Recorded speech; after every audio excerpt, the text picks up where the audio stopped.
Hey guys, I just wanted to do a very short, quick video on a couple of things I missed in my last video about Linda Sarsour. Someone had a complaint about me not calling her Sarsour. Give me a fucking break. But anyway, here's a couple of things I just wanted to point out. Check out this part. Just in case it's not clear, I am unapologetically Palestinian American.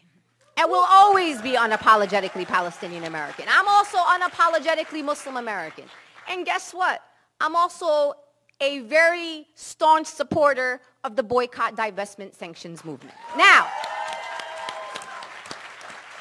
you can tell me if I'm crazy. What other way am I supposed to be as a Palestinian American?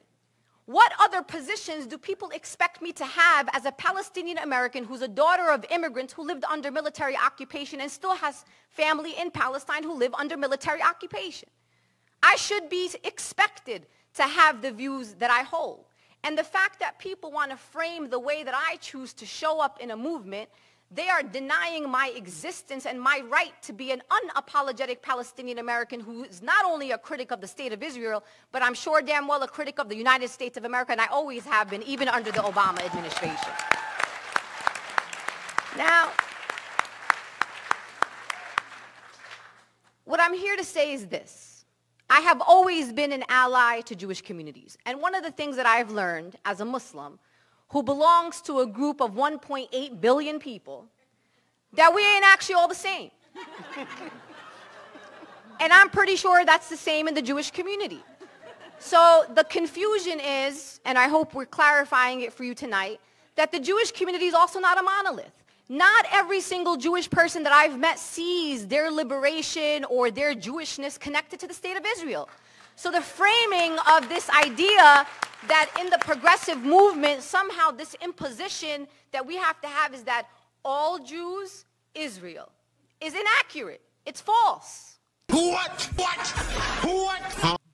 What other way am I supposed to be as a Palestinian American?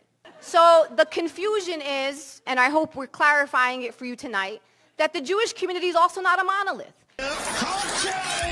She says, how else am I expected to be as a Palestinian American? And in the very next sentence says, Jews aren't a monolith and Muslims aren't a monolith, but Palestinian Americans are a monolith? She talks out of both sides of her mouth, literally back-to-back sentences. Oh, and here's another fun little thing I missed out on. It's quite disturbing. Check this out. Up my sleeves for folks who are being impacted right now in this moment in such vicious ways.